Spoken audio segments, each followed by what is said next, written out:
paleontologi ilmu pengetahuan. Nah, kita sekarang coba menyampaikan yang menjadi sumber ilmu pengetahuan itu apa gitu ya. Nah, sumber-sumber ilmu pengetahuan yang pertama adalah sesuatu yang menggunakan pemikiran, rasionalisme. Jadi rasionalisme di sini apa yang menjadi ilmu pengetahuan itu harus mampu diterima secara rasional. Nah, karena rasio ini adalah salah satu komponen dalam pola berpikir manusia, maka kalau manusia yang berpikir ini semakin banyak, maka pengetahuan yang didapat itu juga akan semakin banyak. Ada juga orang yang berpikirnya sedikit, maka ilmu pengetahuan yang berasal dari orang yang berpikir sedikit juga akan semakin sedikit. Sebagai contoh, ketika seorang pertapa itu dia hanya berpikir bagaimana dia konsentrasi, kemudian dia mikir ketenangan batin, tidak memikirkan duniawi, dia hanya memikirkan ketenangan batin dan apa yang dia makan, apa adanya, maka dia tidak terlalu banyak memikirkan permasalahan yang ada di dunia ini. Sehingga apakah ilmu pengetahuan mengenai akan terjadi gempa, ilmu pengetahuan akan terjadi banjir, ilmu pengetahuan akan terjadi kekurangan makan karena perubahan cuaca, gitu, mungkin di dalam pemikirannya tidak muncul. Sehingga seorang pertapa ketika ditanya hal-hal yang tidak menjadi pemikirannya, maka dia akan memberikan jawaban yang sifatnya irasional. Tetapi orang yang memang berpikir mengenai hal itu, misalkan kita bertanya kepada seorang ahli gempa mengenai suatu gempa, dampak-dampaknya, penyebabnya, maka dia akan mampu menjelaskan itu secara rasional sehingga kita oke, berarti gempa sampai saat ini belum bisa diprediksi secara tepat. Misalnya sampai seperti itu dengan pendekatan yang rasional. Demikian juga kita ketika bertanya mengenai sesuatu ilmu yang didasarkan kepada pemikiran yang mendalam. Ketika kita bertanya sebenarnya manfaat bilangan prima itu untuk apa sih? Ketika kita bertanya kepada orang yang berpikir mengenai bilangan, maka kita akan memperoleh jawaban yang rasional. Tapi coba kalau kita bertanya mengenai bilangan kepada orang yang tidak pernah berpikir mengenai bilangan, misalkan orang tersebut berpikirnya adalah masalah-masalah sosial, maka kita tidak akan pernah memperoleh jawaban yang rasional, gitu ya. Nah, hasil pemikiran ini tentu saja karena rasional, apakah sesuai dengan perilakunya? Ya belum tentu. Ada sesuatu yang rasional, tetapi tidak sesuai dengan apa yang ada di masyarakat atau perbuatan masyarakat. Itu. Nah, ini banyak ya. Jadi ada orang yang mempunyai kemampuan teorinya luar biasa canggih gitu ya. Tapi prakteknya nol gitu. Ada juga, tapi pemikirannya luar biasa. Jadi misalkan ya kayak peneliti yang di laboratorium, yang tertutup dengan kondisi-kondisi yang ideal. Penelitinya ini peneliti sosial misalkan ya, bukan peneliti sains ya. Misalnya peneliti sosial yang dia penelitiannya berbasis kepada hal yang ada di laboratorium. Jadi dia misalkan meneliti mengenai pembelajaran di kelas kecil.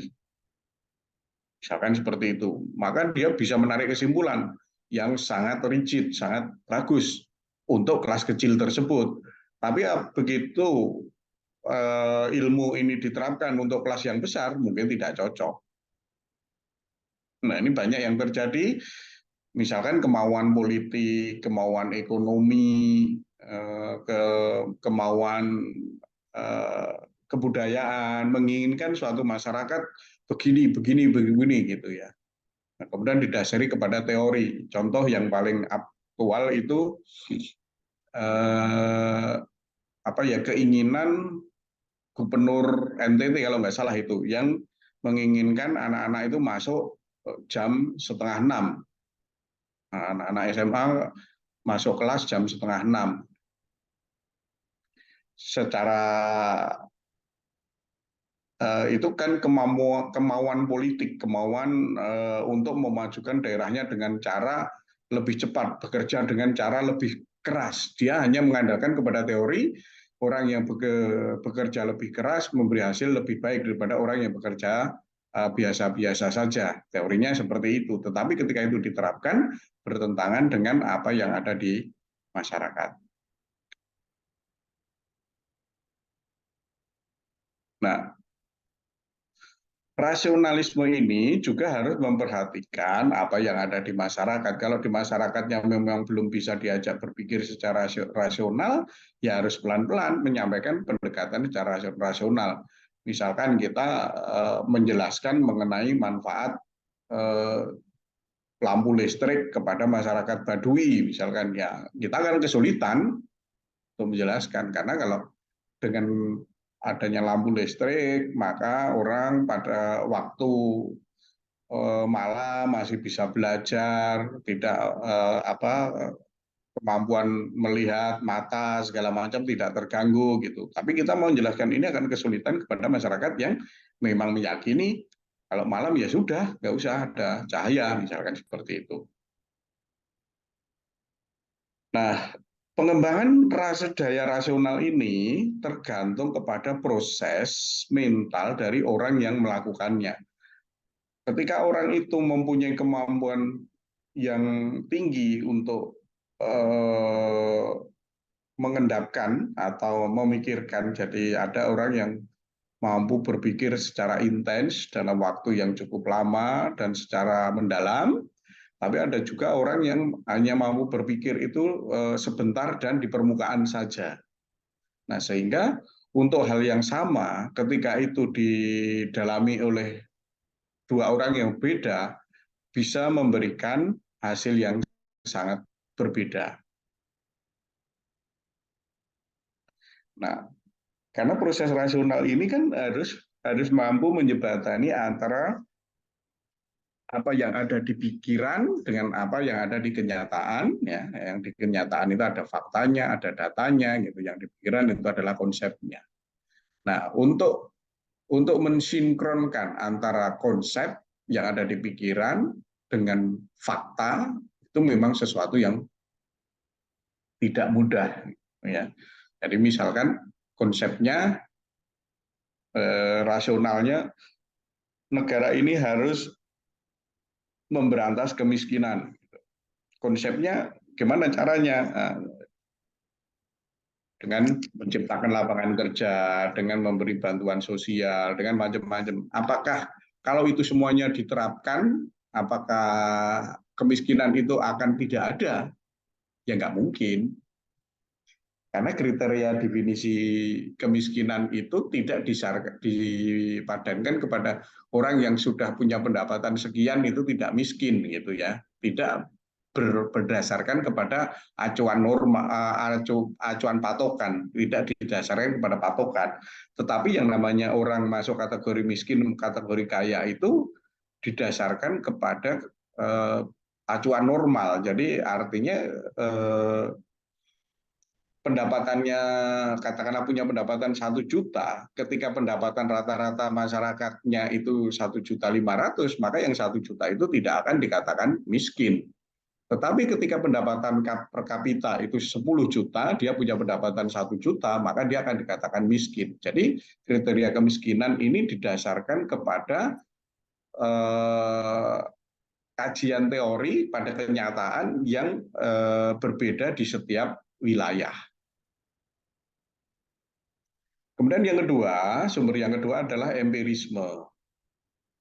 Empirisme itu adalah didasarkan kepada pengalaman. Banyak ya pengalaman yang dirasakan oleh individu, pengalaman tadi dituangkan menjadi semacam kajian, semacam teori gitu ya. Kemudian teori ini diuji dengan data dan fakta yang ada di realitas kehidupan.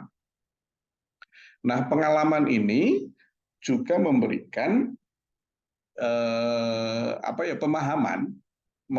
pemahaman, tentang segala sesuatu yang pernah terjadi untuk dikembangkan kepada sesuatu yang akan terjadi.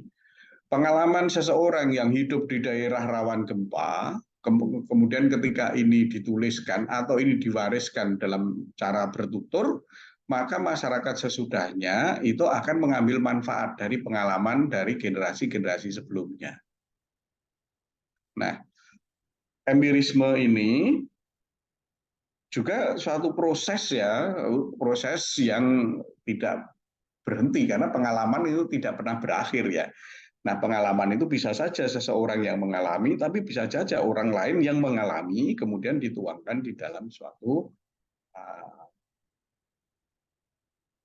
ilmu pengetahuan yang menjadi rujukan orang lain. Kalau ya contohnya pengalaman itu paling sederhana adalah Pitagoras. Ketika Pitagoras hidup, dia selalu melihat kenapa petani itu ketika ke ladangnya selalu memotong jalan. Padahal jalannya sudah membentuk kayak segitiga gitu. Kenapa petani selalu mengambil jalan yang memotong? Sehingga muncullah yang namanya hukum Pitagoras. Ya.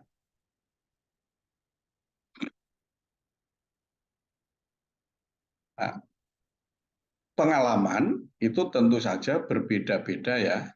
Tiap orang, tiap individu itu kan pasti berbeda.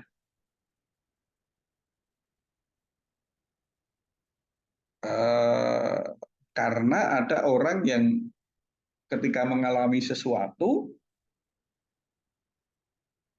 dia tidak emosional,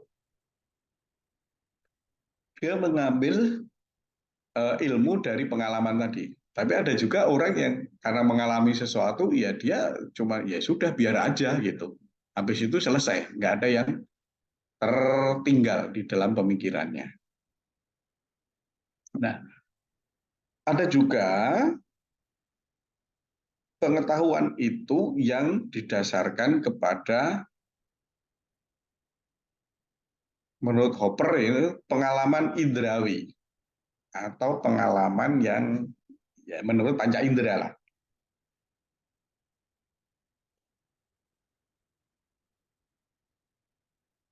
Ya, di sini adalah pengalaman empirisme.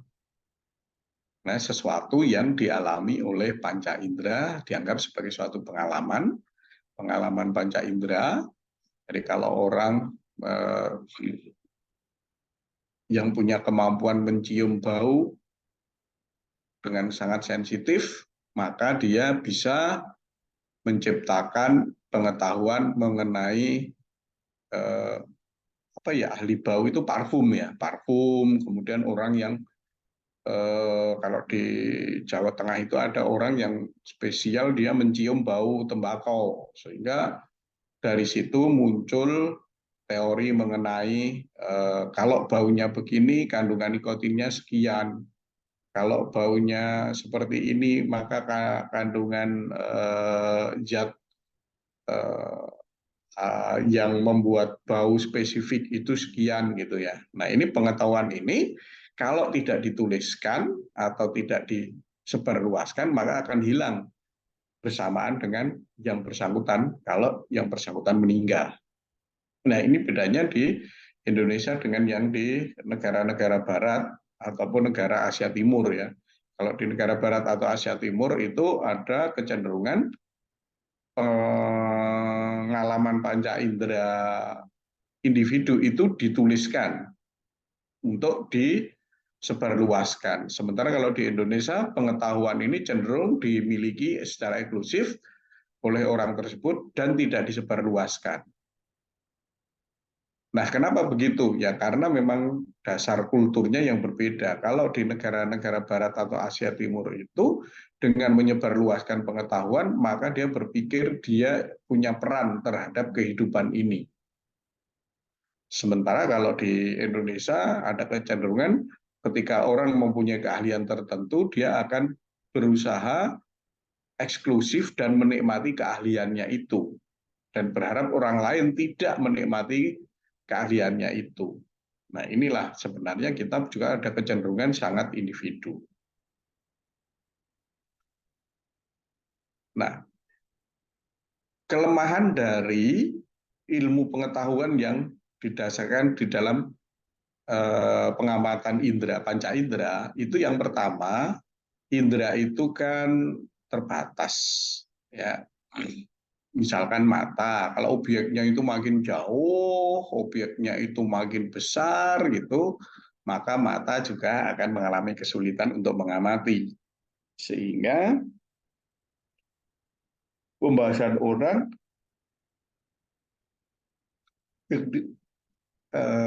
teori yang dikembangkan didasarkan pengamatan mata mungkin ya tidak secepat kalau itu didasarkan kepada metode metode yang empiris ya.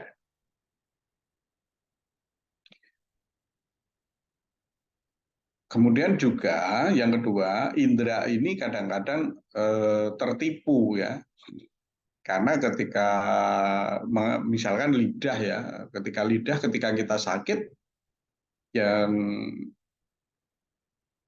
pernah ketika kita sakit itu lidah itu hanya mengenal rasa pahit. Jadi semua hal yang manis pun kita bilang pahit. Nah, sehingga ketika kita mengembangkan pengetahuan pada saat panca indera kita tertipu ya pengetahuannya kan nggak valid ya. Kemudian ada juga objeknya yang sebenarnya nggak ada gitu, halusinasi. Jadi pada orang yang mengalami halusinasi, uh, orang yang melihat fata morgana, orang yang berilusi gitu, ya berkhayal gitu. Nah, hal seperti itu membuat pengetahuan yang dikembangkannya ya tidak tidak valid juga gitu. Nah, yang keempat itu objek dan inderanya yang maya ya, jadi tidak secara real.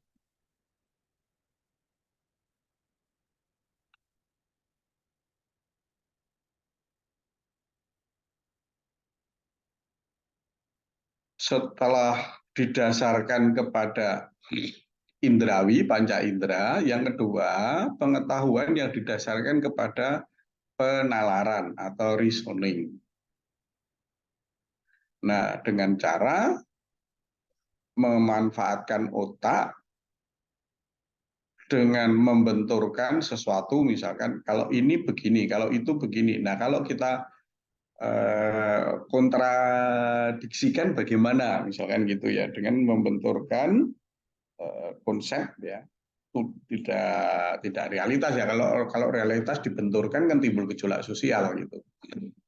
Tapi kalau di pemikiran gitu ya, kita berpikiran, oh ya, kalau masyarakat ini sebenarnya eh, pendidikannya yang rendah atau kualitas pendidikannya yang rendah.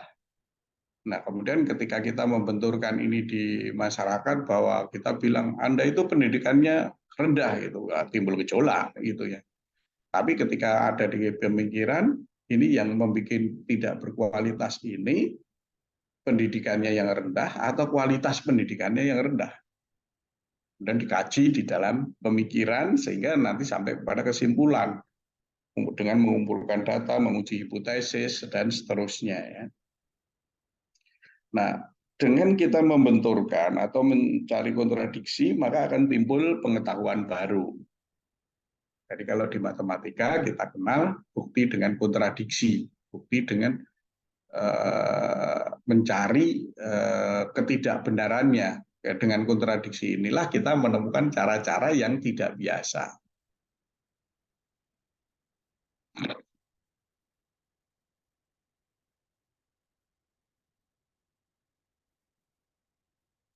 Yang berikutnya, karena otoritas itu apa ya, katakanlah satu contohnya gini, pemerintah punya otoritas, Menteri Pendidikan punya otoritas, Menteri Pendidikan bikin konsep Merdeka Belajar, maka timbullah pengetahuan mengenai Merdeka Belajar. Merdeka Belajar itu apa sih? Bagaimana cara melaksanakan Merdeka Belajar?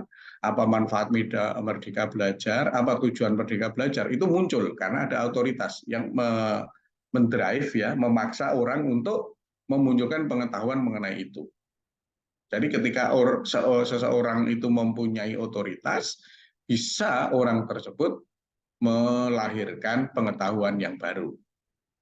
Misalkan kayak sekarang ini yang agak rame, apakah itu isu atau tidak, di Cina sedang berusaha membuat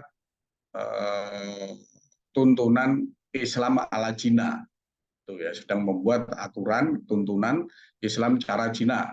Gimana caranya? Itu sedang dikembangkan pengetahuan untuk menyusun pengetahuan baru itu. Kemudian juga otoritas di Cina juga punya kepentingan untuk mencegah gurun meluas. Maka otoritas memaksa dalam tanda kutip ya kepada masyarakat untuk mencegah terjadinya perluasan gurun, sehingga muncullah pengetahuan baru bagaimana ilmu digunakan untuk mencegah perluasan terjadinya gurun atau deforestation dikurangi. Bagaimana caranya? Nah, otoritas ini juga berperan penting di dalam pengembangan ilmu pengetahuan baru, baik itu di negara yang berkembang maupun negara maju. Di negara maju ketika pemerintahnya menentukan oke, laju inflasi kita harus sekian, itu otoritas menentukan itu, maka semua perangkat yang ada di negara itu bekerja untuk mencari pengetahuan baru sehingga mampu mengontrol apa yang sudah ditetapkan oleh pemerintahnya.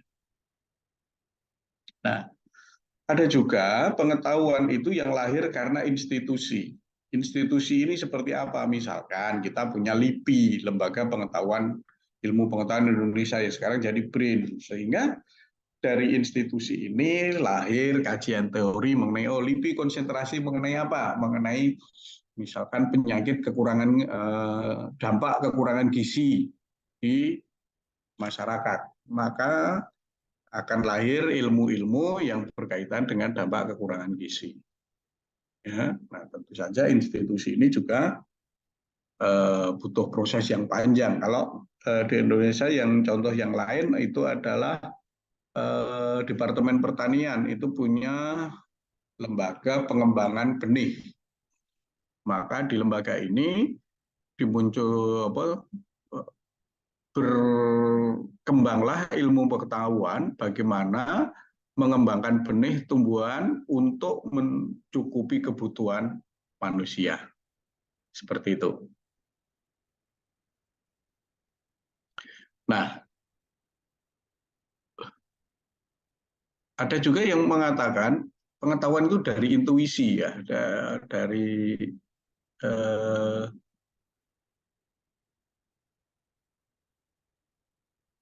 intuisi itu adalah sesuatu yang menuntun kita untuk menemukan ilmu pengetahuan ini. Contoh intuisi itu gini, ketika kita belajar matematika dan kita harus membuktikan satu teorema. Nah, bukti itu tidak harus sama untuk seluruh manusia. Bukti itu bisa-bisa berbeda. Nah, ketika kita mencoba membuktikan suatu teorema, maka cenderung yang pertama itu adalah intuisi kita yang mengarahkan. Ini harus saya mulai dari mana? Atau ketika kita dikasih soal matematika, begitu melihat soal itu, intuisi kita yang sudah kita kembangkan dengan baik akan mengatakan, soal ini bisa dikembangkan, soal ini sulit, soal ini mudah. Itu didasarkan kepada intuisi, meskipun kita belum melakukan. Kita baru melihat bentuknya, oh ini begini, ini begini. Sehingga banyak ya di dunia ini orang-orang yang mempunyai kemampuan intuisi yang dengan cara melihat sekilas, dia mampu, oh ini harusnya begini, pengetahuannya berkembang untuk diarahkan ke suatu tujuan, ya didasarkan kepada intuisi yang dia punya. Nah, kemudian tadi setelah otoritas, intuisi, yang berikutnya itu adalah wahyu. Nah, kalau ini pengetahuan yang terkait dengan agama, ya. Jadi nabi itu pengetahuannya dari wahyu dari Tuhan, sehingga ya tidak bisa apa yang disampaikan oleh nabi karena ini berasal dari wahyu, kadang-kadang eh, belum kelihatan pada masanya. Jadi apa yang disampaikan seorang nabi pada masanya itu belum kelihatan. Oh, dia ini menyampaikan begini, belum masanya. Sehingga setelah sekian ribu tahun baru, oh ya ternyata terbukti, misalkan seperti itu. Karena sesuatu itu yang dikatakan wahyu berasal dari Tuhan. Kemudian yang berikutnya itu keyakinan yang kuat.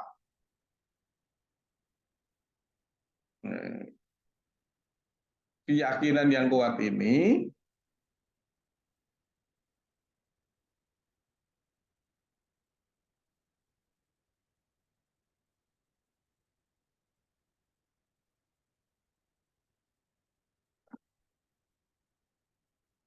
ya, karena keyakinan sebenarnya keyakinan dan wahyu ini nggak beda jauh ya. Keyakinan itu ketika kita mempercayai suatu agama, maka pengetahuan yang dikembangkan didasarkan kepada keyakinan. Jadi misalkan ketika seseorang itu percaya bahwa Nabi Muhammad itu adalah menerima wahyu dari Tuhan, maka berkembanglah ilmu yang terkait dengan agama Islam. Ilmu yang terkait dengan agama Islam yang berkembang misalkan seperti apa? Misalkan ilmu mengenai perbintangan. Itu berkembang. Kenapa? Karena di dalam agama Islam menuntut awal Ramadan itu harus jelas. Nah, untuk menentukan itu maka berkembanglah ilmu tentang perbintangan. Kemudian juga untuk menghitung ilmu perbintangan maka berkembanglah ilmu aljabar. Ya, itu ilmu yang berkembang didasarkan kepada suatu keyakinan.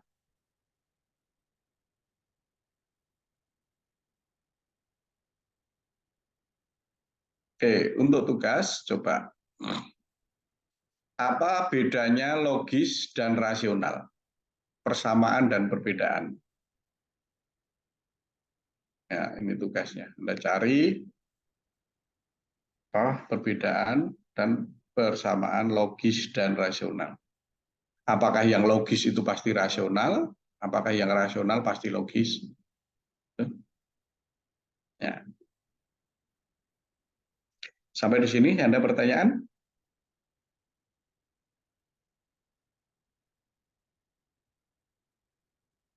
Ya, kita lanjutkan.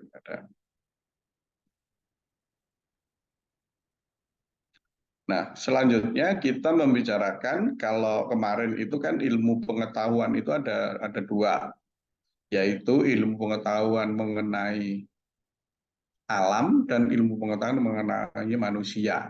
Nah, maka kita bicarakan mengenai ilmu pengetahuan mengenai alam atau ilmu alam. Nah, ilmu alam atau sains adalah kumpulan konsep, prinsip, hukum, dan teori, ya, kumpulan konsep, prinsip, hukum, dan teori yang disusun melalui proses yang kreatif, sistematis.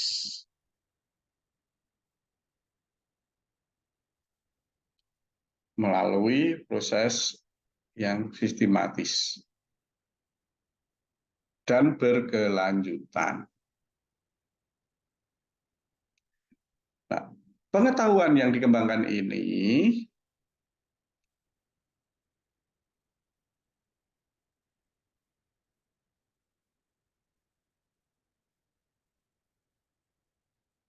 dapat diuji kebenarannya.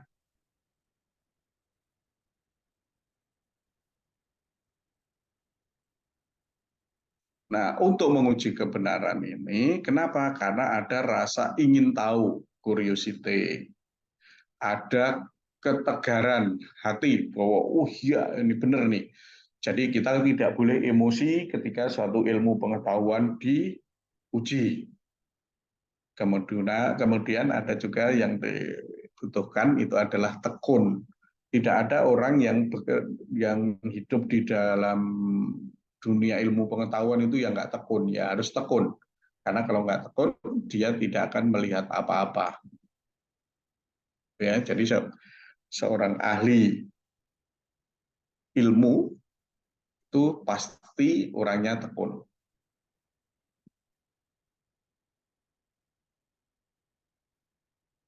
Nah, hakikat IPA, ontologi, ya, yaitu ada konsep, ada prinsip, ada teori, ada hukum. Konsep itu adalah ide atau gagasan yang digeneralisikan dari pengalaman yang relevan. Konsep ya, konsep itu adalah gagasan yang apa di kepala didasarkan kepada pengalaman. Setelah konsep ada prinsip. Prinsip itu apa? Prinsip itu adalah generalisasi dari konsep dan hubungan antar konsep. Jadi dimulai dari pengalaman, pengalaman didasarkan kepada panca indera, kemudian muncul konsep, setelah konsep kita generalisasi yang kita sebut sebagai prinsip, yaitu generasi meliputi generasi dari konsep, hubungan antar konsep, setelah itu muncullah namanya teori, yaitu generalisasi dari prinsip. Tidak ada konsep, prinsip.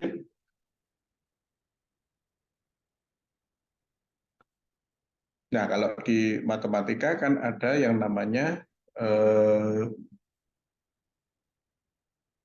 lupa ya,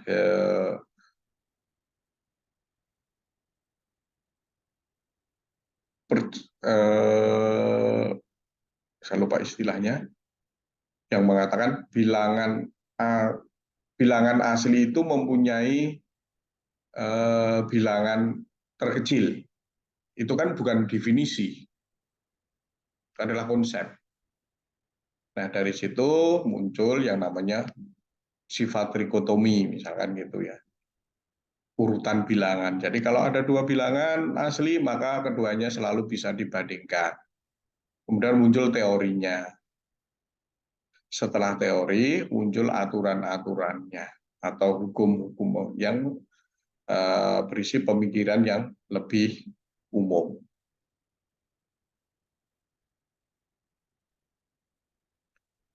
Nah, dari konsep, prinsip, teori, dan hukum tadi, ada yang memandang IPA, hakikat IPA itu sebagai produk yang pertama. IPA itu adalah produk. produk dari pengalaman, dari fakta, dari konsep teori yang sudah melampaui waktu yang cukup lama.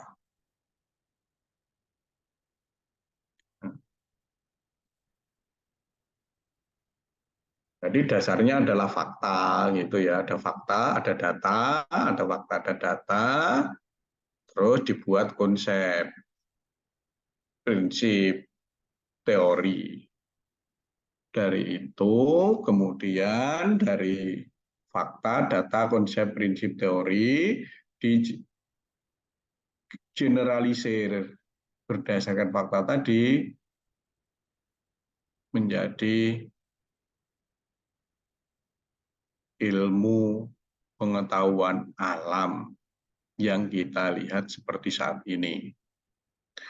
Nah, yang dimaksud fakta di dalam IPA, faktanya itu apa? Yaitu pernyataan tentang benda-benda yang ada ini bisa diraba, bisa dikenali dengan panca indera. Atau peristiwa yang benar-benar terjadi dan sudah terkonfirmasi. Misalkan air mendidih pada suhu 100 derajat Celcius dalam kondisi ideal. Tekanan udara 1 atm, maka kalau kita memanaskan air, maka dia akan mendidih pada suhu 100 derajat Celcius, membeku 0 derajat Celcius. Nah, tetapi di alam, karena tekanan udaranya berbeda-beda, bisa saja air itu mendidih ketika suhunya di bawah 100 atau di atas 100. Bisa saja dia membeku ketika suhunya belum 0 derajat atau setelah minus atau di bawah 0 derajat baru membeku, tergantung kepada tekanan udara. Sehingga fakta-fakta ini menyimpulkan harus ada suatu teori. Oke, kita sepakati teorinya ya. Jadi air membeku 0 derajat pada tekanan udara 1 atm. Ya, satu tekanan atmosfer ya. Jadi kadang-kadang kita tidak mengatakan ATM-nya, kita hanya mengatakan air membeku pada suhu berapa? 0 derajat. Kenyataannya sih enggak sih, karena tekanan udaranya berbeda. Jadi misalkan kita membekukan air yang itu di pinggir pantai dengan di puncak gunung akan berbeda. Nah, setelah fakta, konsep. Konsep itu apa? Konsep IPA itu penggabungan ide antara fakta-fakta yang ada. Konsepnya misalkan ya kita kasih contoh, makhluk hidup itu dipengaruhi oleh lingkungannya. Konsepnya iya, karena makhluk hidup ya ada, lingkungan ada. Ternyata antara makhluk hidup dan lingkungannya itu saling berpengaruh. Lingkungan akan menjadi berubah ketika makhluk hidupnya juga berubah. Ya ini kan faktanya kan jelas tuh. Kalau seorang individu tinggal di suatu lingkungan, maka dia akan mempengaruhi lingkungan itu dan lingkungan itu akan mempengaruhi individu tersebut. Kemudian prinsip IPA, prinsip itu IPA itu adalah generalisasi tentang hubungan antara konsep. Prinsip ini bersifat analitik dan berubah sesuai dengan kondisi dan waktu. Jadi prinsip ini tidak mati atau tidak kaku gitu ya. Nah, contohnya prinsipnya udara itu kalau dipanaskan memuai. Kan prinsipnya. Jadi kalau dipanaskan akan memuai. Di sini ada konsep apa itu udara, ada konsep panas, ada konsep pemuaian. Nah, udara akan memuai kalau dipanaskan. dipanaskan. Memuai ini artinya oke, ketika udara itu ditampung di suatu wadah, wadah itu dipanaskan sedemikian sehingga udara itu memanas, maka dia akan memuai. Nah, ini juga dipengaruhi oleh beberapa hal sehingga prinsip ini bisa saja dulu waktu ditemukan itu prinsip ini hanya udara memuai dipengaruhi hanya panas doang. Nah, tetapi di dalam perjalanannya tidak cukup panas saja gitu, tetapi juga udara di situ ada kelembaban udaranya seperti apa. Kalau udara kering dengan udara basah dipanaskan memang memuai, tetapi memuainya seperti apa? Nah, di situ ada prinsipnya ya. Jadi ada sementara prinsip dasarnya cuma udara yang dipanaskan memuai. Ya. Nah, udara kering, apakah udara kering dan udara basah itu kalau kalau dipanaskan memuai pemuaiannya sama itu ya. Pengembangan selanjutnya.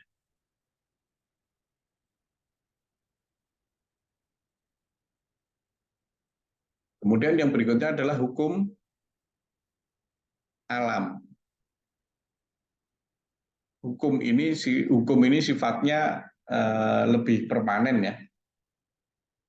Karena sudah mengalami pembuktian, pengujian yang sangat ketat dan berjenjang. Contoh hukum ini, hukum kekekalan massa, hukum kekekalan energi, gitu ya. Jadi kalau hukum kekekalan massa, gitu kan, di fisika itu ada. Ya, kemudian ada juga hukum Pascal. Kalau di kita di matematika ada hukum atau formula ABC, segitiga ABC. Seperti itu ya. Jadi itu hukum yang sudah mengalami pengujian yang sangat ketat sehingga ya cenderung tidak berubah. Jadi dari segitiga ABC itu dari dulu ditemukan sampai hari ini ya begitu, banyak berubah. Nah, kemudian yang dari hukum alam dilanjutkan kepada teori ilmiah. Nah, ini teori lebih luas dari fakta, data, konsep maupun prinsip.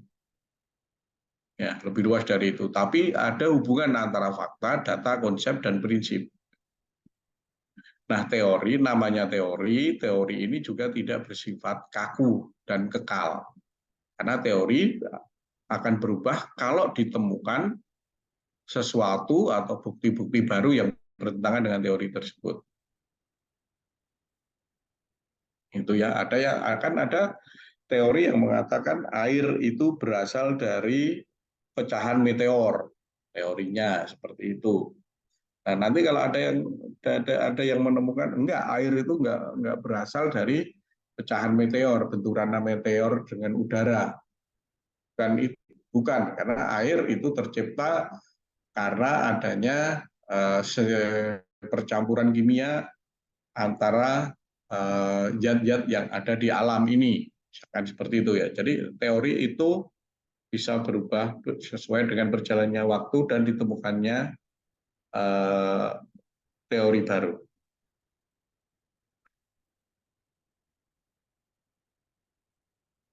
Nah, kalau tadi memandang IPA sebagai bentuk, sebagai produk, ada juga yang mengatakan IPA itu sebagai suatu proses. Jadi bukan hasil ya, tapi adalah proses. Prosesnya seperti apa? Jadi karena ada temuan awal, maka diikuti dengan temuan-temuan berikutnya. Dikajikan dengan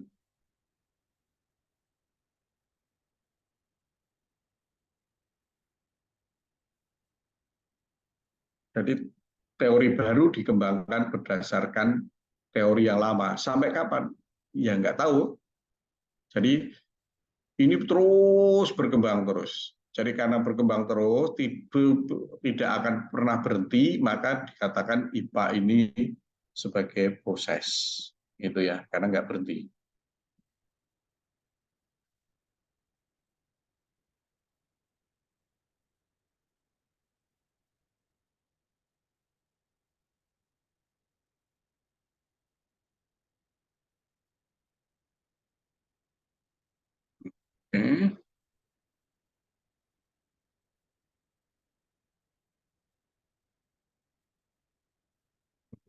Oke.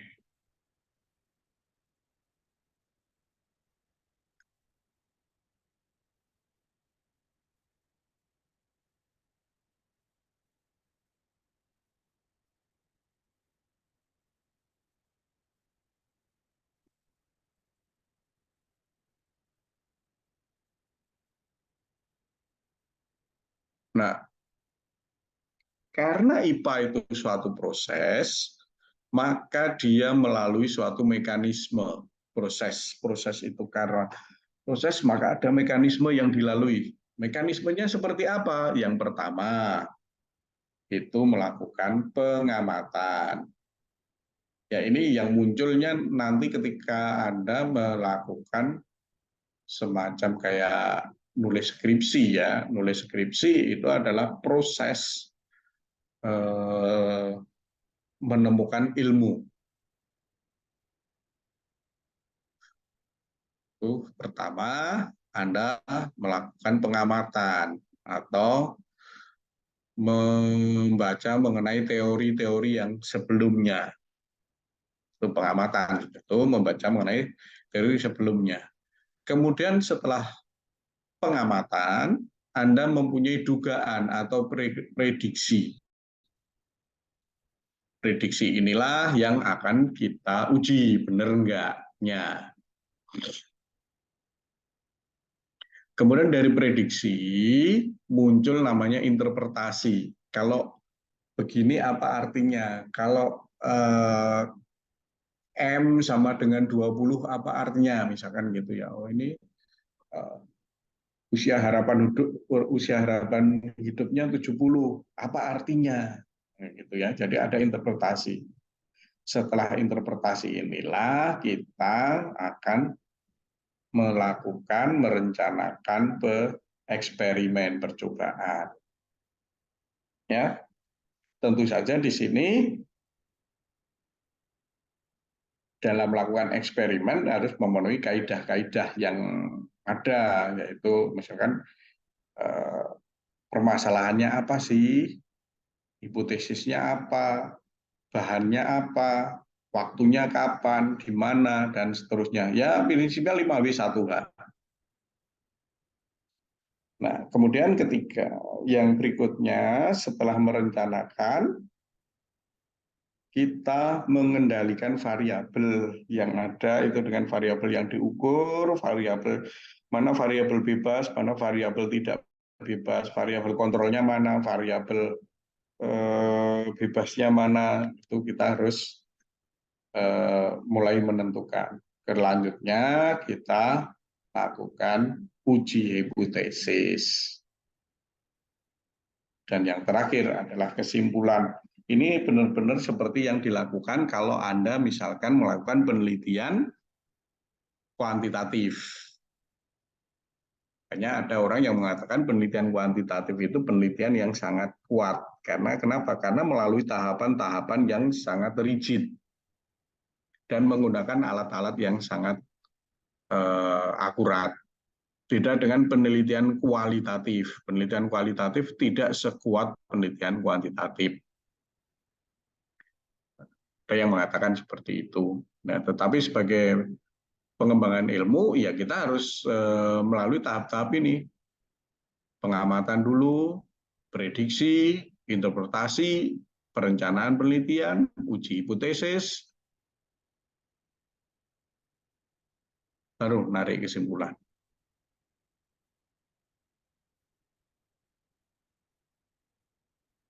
Nah, Yang berikutnya, IPA bukan sebagai produk, IPA bukan sebagai proses, tapi IPA itu sebagai sikap.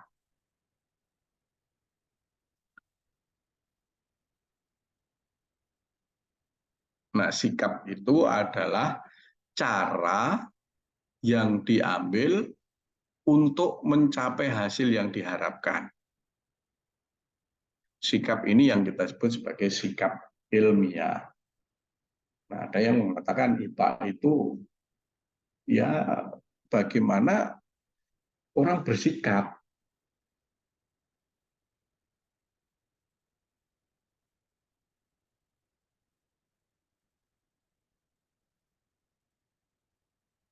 Nah, sikap ilmiah itu seperti apa sih? Gitu ya. Nah, sikap ilmiah itu yang pertama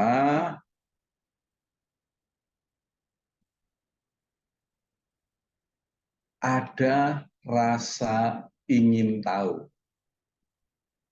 Kalau tidak punya rasa ingin tahu, ya nggak bakalan ada kemauan untuk mengembangkan ilmu pengetahuan.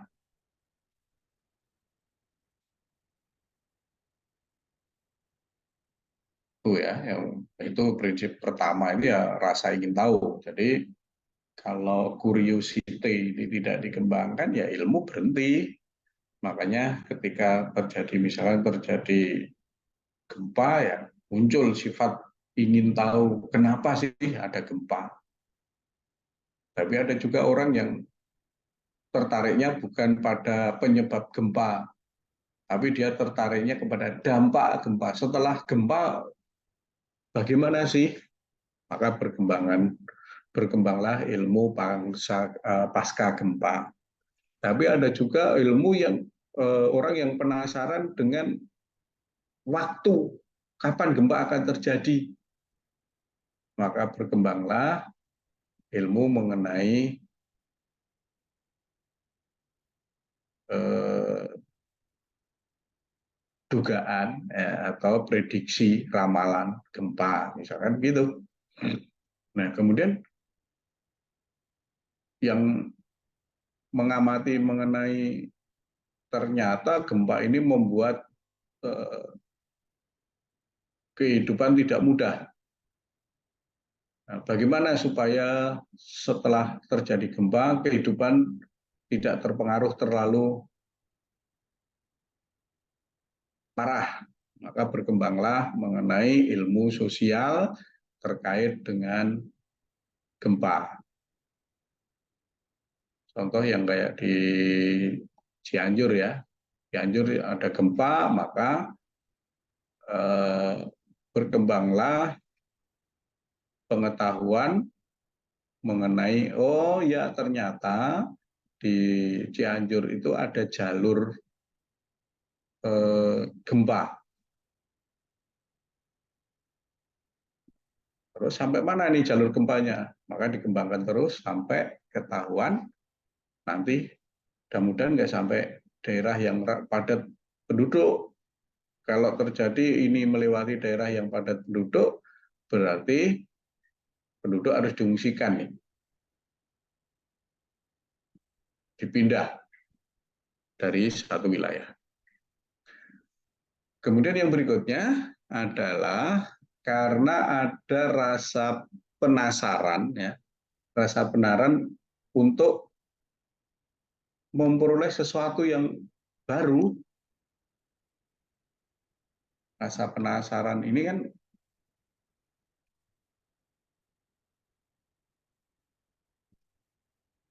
eh, hampir dimiliki oleh setiap individu ya. Setiap individu itu punya rasa penasaran.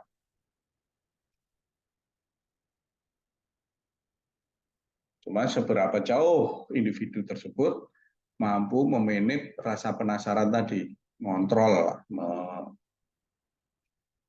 Yang rasa penasaran mengakibatkan dia mempelajari ilmu baru.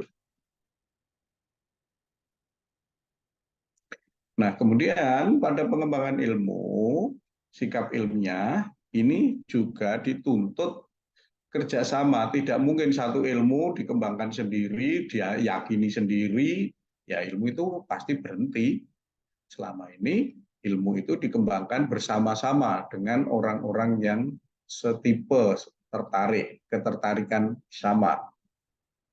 Jadi ketika orang tertarik membahas mengenai segitiga gitu ya orang rame-rame, ayo maka segitiga berkembang menjadi ilmu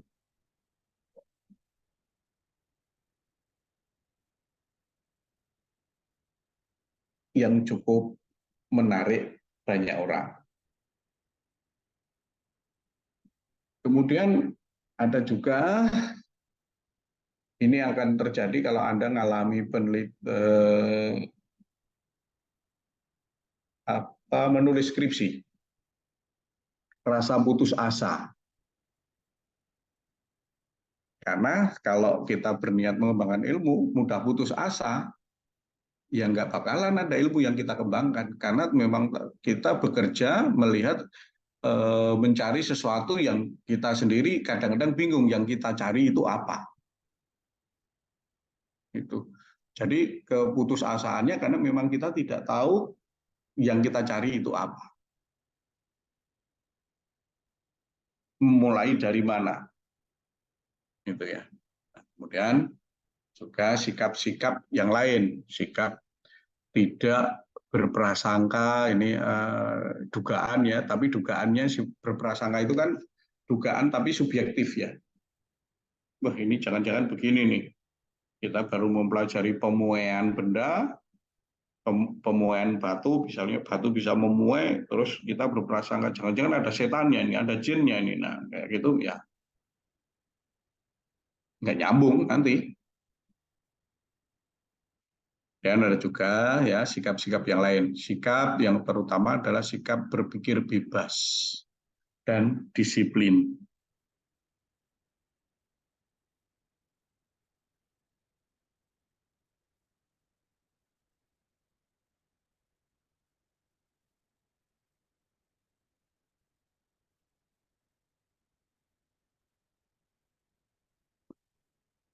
Secara ontologi, IPA itu ada yang bilangnya sebagai sains, Indonesia bilangnya pengetahuan ya sains gitu ya. Mungkin akan lebih cocok kalau kita mengatakan IPA itu sains gitu. Kalau begitu IPA itu adalah semacam pengetahuan yang sistematis dan disusun dengan menghubungkan antara konsep, prinsip, dan teori. Nah, di situ ada juga yang mengatakan IPA itu disusun secara induksi. Kalau induksi itu dari hal yang khusus ke hal yang umum. Sementara kalau deduksi dari hal yang umum ke hal yang khusus.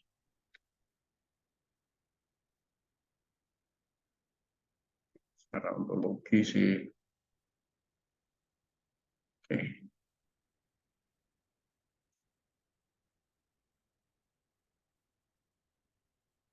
Oke, tadi saya mengulang lagi sikap, proses, produk. Nah, sekarang cara IPA, ilmu pengetahuan alam, berpikirnya seperti apa cara berpikirnya. Yang pertama itu ada rasa percaya dulu, rasa curiosity, ada imajinasi, ada reasoning, ada evaluasi.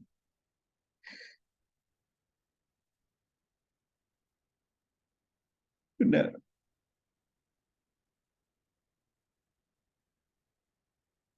IPA harus percaya yaitu bahwa hukum alam itu dapat dikonstruksi. Kalau kita sudah percaya bahwa hukum alam tidak bisa dikonstruksi, ya selesai mengenai ilmu IPA ini. Jadi misalkan, oh iya, pergerakan, ya contoh di Amerika Selatan itu kan ada batu yang bergerak gitu ya. Nah kalau orang tidak percaya, oh, nggak ada dong batu bergerak. Tapi realitasnya ada tuh batu itu bergerak. Nah, sehingga timbullah teori bagaimana menjelaskan batu ini bisa bergerak. Oh iya, ternyata dia tertiup oleh angin. Jadi percaya bahwa fenomena alam itu bisa dikonstruksi, bisa diterangkan dengan penalaran. Kemudian yang kedua adalah ya rasa ingin tahu. Kalau curiosity ini ya hukumnya wajib ya untuk manusia. Sampai kapanpun kalau nggak ada curiosity ya orang tidak akan hidup ini tidak akan bergerak. Karena dengan curiosity orang penasaran. Dengan rasa penasaran ini orang mengembangkan ilmu pengetahuan sehingga mempermudah hidup. Nah, kalau nggak ada orang penasaran bagaimana berkomunikasi sesama manusia dari satu tempat ke tempat lain, ya mungkin tidak akan tercipta eh, ilmu pengetahuan informatika, komputasi dan informatika tidak akan berkembang. Ya, kayak yang sederhana adalah HP. Kalau tidak ada rasa ingin tahu, mungkin nggak sih orang itu ngomong jarak jauh gitu, tidak harus berteriak. Karena rasa ingin tahu, ya harus diikuti dengan imajinasi kira-kira seperti apa ya. Kita bayangkan ada imajinasi yang menuntun yang rumit itu menjadi tidak rumit. Imajinasi itu diperlukan untuk siapapun. Jadi kalau Anda, Pak, saya orang yang tidak bisa berimajinasi, nggak mungkin. Anda pasti berimajinasi, itu pasti. Minimal menyangkut dengan kehidupan Anda. Nah, yang berikutnya adalah nalar, reasoning. Mampu menjelaskan sesuatu dengan nalar. Nah, yang terakhir adalah koreksi, self-evaluation, self-examination. Jadi ini adalah usaha untuk mereview ya pengetahuan yang sudah ada seperti apa, gitu ya.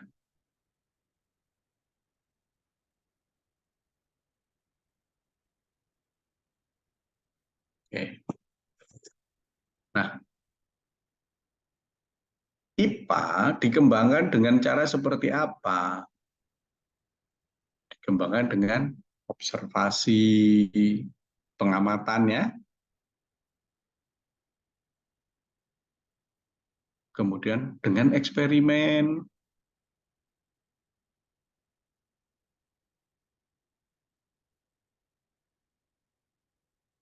percobaan, kemudian ya secara imajinasi, secara matematis, yaitu mencari hubungan kita bahasa simbol ya, menggunakan bahasa-bahasa simbol.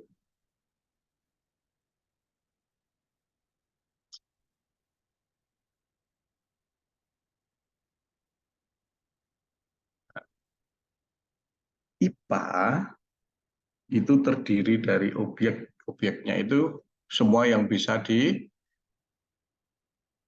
oleh panca indera.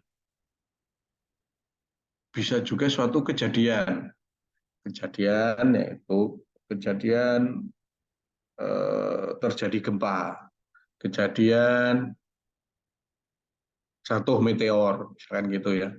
Nah, ini ada metodologi, ada konsepsi, ada kejadian-kejadian yang lainnya. Ini bisa dilakukan.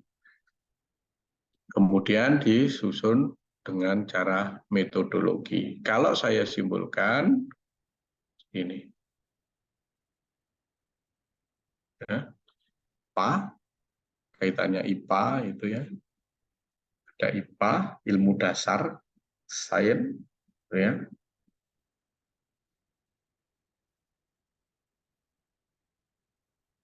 IPA dasar itu digunakan untuk mengembangkan teknologi. digunakan untuk menjelaskan fenomena alam, digunakan untuk mengembangkan IPA terapan. Sedangkan IPA terapan ini digunakan untuk mengendalikan sebisa mungkin alam. Ya, misalkan banjir gitu, bisa nggak dikendalikan? Pengendalian banjir, pengendalian eh, kekeringan, pengendalian eh, abrasi itu ya. Ini IPA terapan. Nah, IPA terapan itu juga digunakan untuk pengembangan teknologi.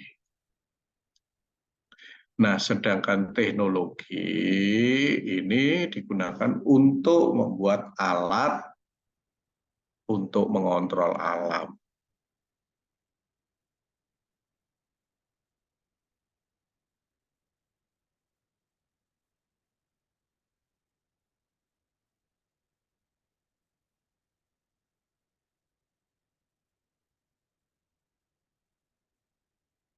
Value dari IPA itu apa saja? Value dari IPA itu ada value sosial, ada value moral, ada value ekonomi. Value sosial itu adalah etik dan etika. Jadi orang yang belajar mengenai IPA itu cenderung kalau ya harus mematuhi etika dan estetika. Jadi kalau yang beberapa minggu yang lalu atau 2 minggu yang lalu yang saya bilang kalau cloning itu ya ukurannya ada di etika. Gitu. Boleh nggak orang mempelajari cloning manusia? Ya boleh aja, cuman etika, etis enggak. Loh tujuannya, tergantung tujuannya. Tujuannya untuk apa? Tujuannya untuk supaya generasi mendatang kesehatannya lebih baik misalkan. Ya. Ukuran tujuan tadi juga dari etika. Kemudian ilmu IPA itu ya ilmu itu tidak berwarna, tidak pernah bersalah.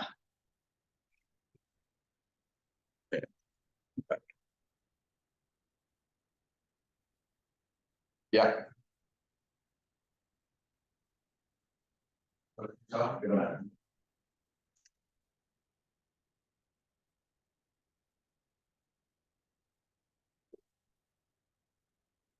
Tahu deh. Ada apa?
Oke, nah yang terakhir sebagai ilmu IPA itu juga ada keterbatasan.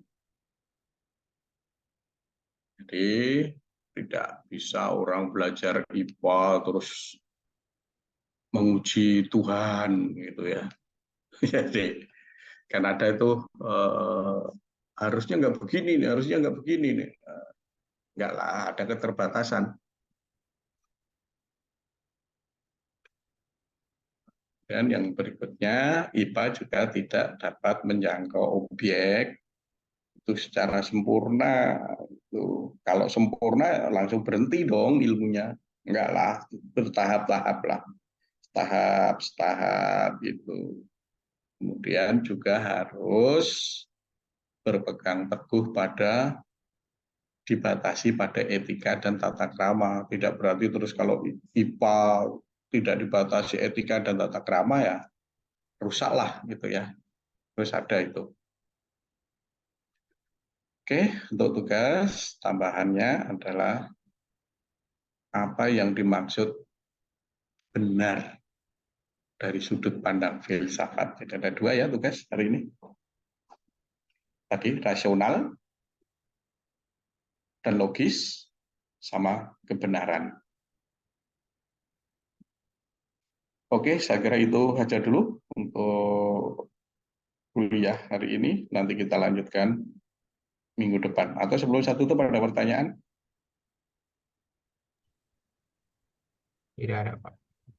Oke, kalau tidak ada, sekian. Terima kasih. Nanti kita lanjutkan minggu depan. Assalamualaikum warahmatullahi wabarakatuh. Waalaikumsalam warahmatullahi wabarakatuh. Makasih Pak. Saya live Terima kasih, ya. Pak. Ya.